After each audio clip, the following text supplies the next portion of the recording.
ಪ್ರಿಯ ವೀಕ್ಷಕರೇ, KTN ಕನ್ನಡ ಸುದ್ದಿ ವಾಹಿನಿಗೆ ಸ್ವಾಗತ. ಚಾಮರಾಜನಗರ ನೀಟ್ ಪತ್ರಿಕೆ ಸೋರಿಕೆಗೆ ಅವಕಾಶ ಕಲ್ಪಿಸಿ ವಿದ್ಯಾರ್ಥಿಗಳ ಮೇಲೆ ದೌರ್ಜನ್ಯ ಎಸಗುತ್ತಿರುವಂತಹ ಕೇಂದ್ರ ಬಿಜೆಪಿ ಸರ್ಕಾರದ ವಿರುದ್ಧ national student union of India ವಿದ್ಯಾರ್ಥಿಗಳು ರಸ್ತೆಗಿಳಿದು ಪ್ರತಿಭಟನೆ ನಡೆಸಿದರು. ನಗರದ ಚಾಮರಾಜೇಶ್ವರ ದೇವಸ್ಥಾನದ ಎದುರು ಜಮಾಯಿಸಿದ ನೂರಾರು ಸಂಖ್ಯೆಯಲ್ಲಿ ವಿದ್ಯಾರ್ಥಿಗಳು ಪ್ರಧಾನಿ ನರೇಂದ್ರ ಮೋದಿ, ಅಮಿತ್ ಶಾ, ಧರ್ಮೇಂದ್ರ ಪ್ರಧಾನ್ ವಿರುದ್ಧ ಧಿಕ್ಕಾರದ ಕೂಗು ಕೂಗಿ ತಮ್ಮ ಆಕ್ರೋಶ ಹೊರ ಹಾಕಿದರು ಮತ್ತು ರಾಜೀನಾಮೆಗೆ ಒತ್ತಾಯಿಸಿದರು. ಈ ಸಂದರ್ಭದಲ್ಲಿ ಜಿಲ್ಲಾ ಕಾಂಗ್ರೆಸ್ ಪಕ್ಷದ ಅಧ್ಯಕ್ಷ ಪಿ. ಮರುಸ್ವಾಮಿ ಹಾಜರಾಗಿ ವಿದ್ಯಾರ್ಥಿಗಳಿಗೆ ಬಲ ತುಂಬಿದರು. ಪ್ರತಿಭಟನೆಯಲ್ಲಿ NSUI ಮುಖಂಡ ರಫೀಕ್ ಅಹಮದ್, ಜಿಲ್ಲಾ ವಿದ್ಯಾರ್ಥಿ ಒಕ್ಕೂಟದ ಅಧ್ಯಕ್ಷ ಮೋಹನ್ ನಗು, ಜಿಲ್ಲಾ ಯುವ ಕಾಂಗ್ರೆಸ್ ಅಧ್ಯಕ್ಷ ಯೋಗೇಂದ್ರ ಸಿ, BK ರವಿಕುಮಾರ್, ಸೈಯದ್ ಮುಸೇಬ್, ಸಚಿನ್, ಗೌಡಳ್ಳಿ ರಾಜೇಶ್ ಸೇರಿದಂತೆ ಇನ್ನಿತರರು ನೂರಾರು ಸಂಖ್ಯೆಯಲ್ಲಿ ವಿದ್ಯಾರ್ಥಿಗಳು ಭಾಗಿಯಾಗಿದ್ದರು.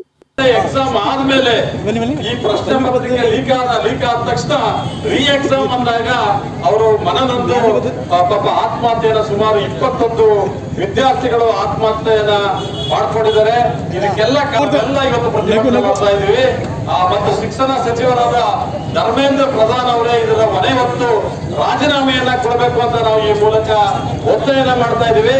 ಮತ್ತೆ ನೊಂದ ವಿದ್ಯಾರ್ಥಿಗಳಿಗೆ ಅವರಿಗೆ ಏನಾದರೂ ಪರಿಹಾರವನ್ನ ಕೊಡಬೇಕು ಅಂತ ಈ ಸಂದರ್ಭದಲ್ಲಿ ಹೇಳ್ತಾ, ನಾವು ಈಗಾಗಲೇ ಏನು ಕೆಲವು ಸಂಘಟನೆಗಳು, ಸಾಮಾಜಿಕ ಸಂಘಟನೆ, ಗಾಂಧೀಜಿ ಎಲ್ಲರೂ ಸಹ ಈ ಒಂದು ಪ್ರತಿಭಟನೆಗೆ ಸಪೋರ್ಟ್ ಅನ್ನು ಮಾಡಿ ಬೆನ್ನೆಲುಬಾಗಿ ನಿಂತು ಇವತ್ತು ನಾವು ಈ ಎಲ್ಲಾ ಕಡೆ ಇಡೀ ಕರ್ನಾಟಕದ ಎಲ್ಲಾ ಜಿಲ್ಲೆಗಳಲ್ಲೂ ಸಹ ನಾವು ಇವತ್ತು ಈ ಪ್ರತಿಭಟನೆಯನ್ನ ಮಾಡ್ತಾ ಇದ್ದೀವಿ.